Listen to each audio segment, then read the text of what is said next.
Hello everyone and welcome back to this next lecture. So in the previous lecture I had described the driver-lib project and had compiled it. So now we have two successfully compiled projects, which is the bitfield project and the driver-lib project.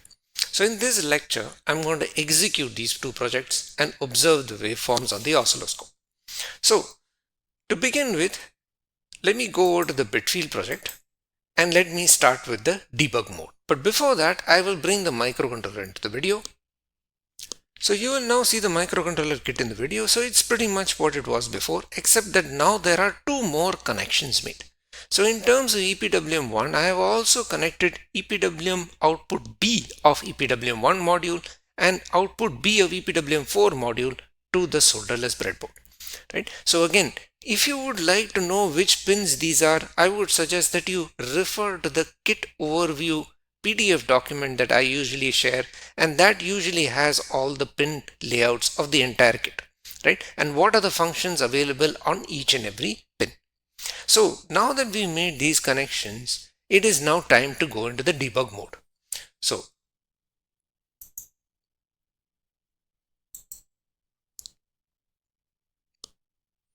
and the usual selection, I first program CPU1.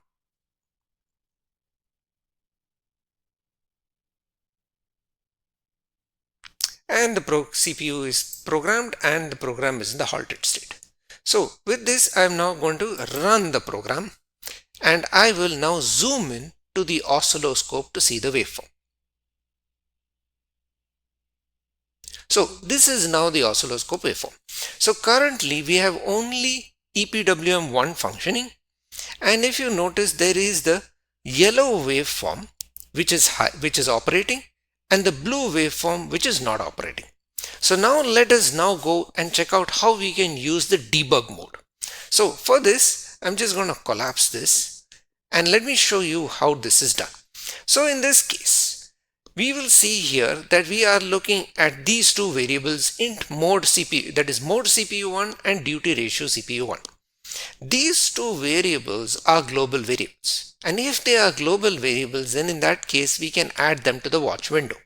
So the way to do that is, let me just copy this and let me use this button here. So you see the plus button, this is to add a variable, and now it will say expression. So I'm just going to paste it here, and now you will see this appearing.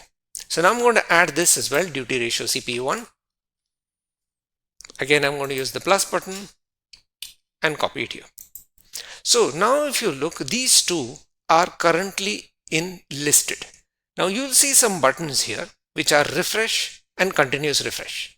My suggestion is, whenever you use the watch mode, always use the continuous refresh button, so that you know that if for some reason these change due to some action in the control, then in that case their value will be reflected, right? So you'll see this is what it is.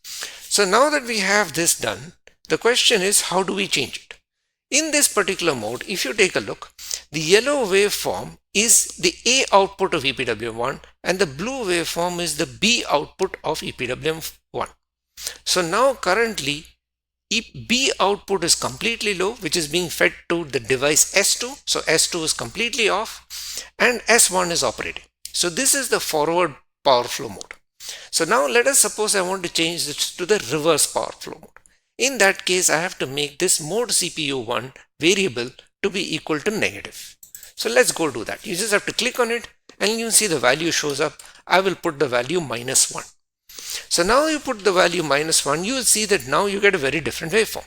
So if I just stop this waveform, you will see that now the yellow waveform is low, which means the gate pulses to the device S1 are completely turned off. So therefore device S1 is completely turned off and the gate pulses to the device S2, which is the blue waveform, are now rectangular pulses, which means now the device S2 is operating. And as you know from before, that in this case we are in the reverse power flow mode. So I will just go back here to the regular mode of operation. And now the next question is, what if I want to change the duty ratio? If I want to change the duty ratio, then I have to change this variable. Again, I just have to double click on it and I will change this to some value like 0.6, right? And if you notice, you will see very clearly that the gate pulses have changed. now the yellow waveform you will see is on for 60% of the duty ratio, because it is now at a duty ratio, or rather it is on for 60% of the PWM cycle because the duty ratio is 60%. So this clearly shows that now we are getting a bidirectional buck operation. By changing these two variables, we can now not only change the mode of operation, but we can also change the duty ratio dynamically. This is significant because now we can use this in a kind of closed loop control. That means now if we have a closed loop controller, which is, let's say, a PI controller or a proportional resonant controller, then in that case the duty ratio and the mode of operation which come from that particular controller can be used to change how this particular PWM module operates. So now that this is done, it is now time to operate. It is now time to execute the code on CPU2. So for this purpose, I am going to now delete these two, and let us start by connecting the target to CPU2. So initially I have to connect CPU2, then I have to load the program.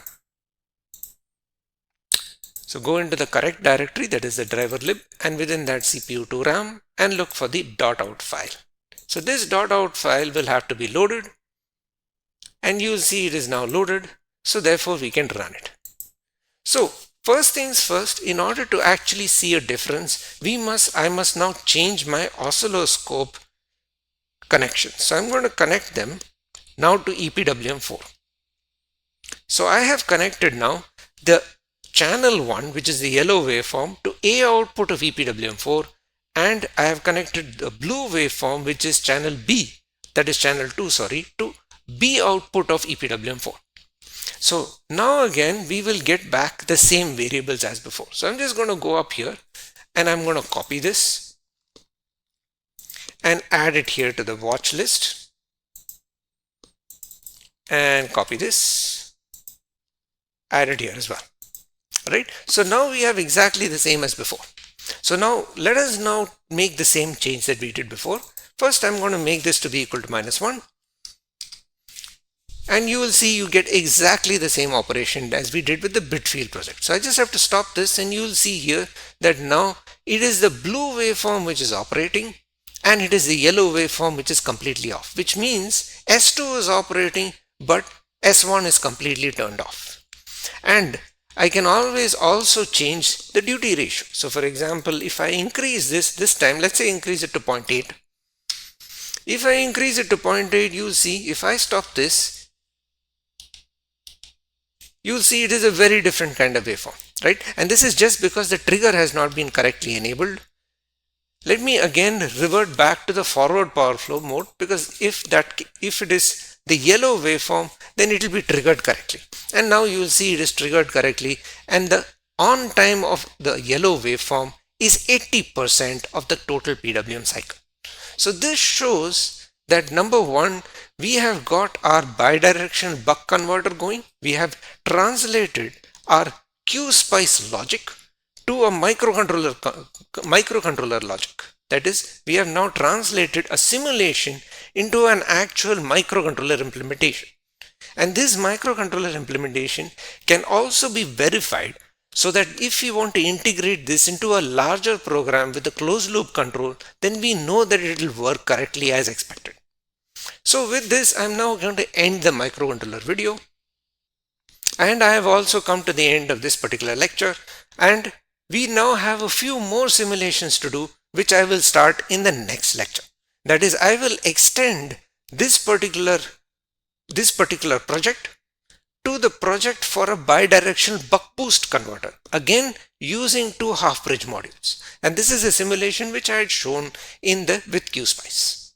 So if any of this did not work for you, or you faced any other issues, please post in the Q&A forum and I'll be happy to help you.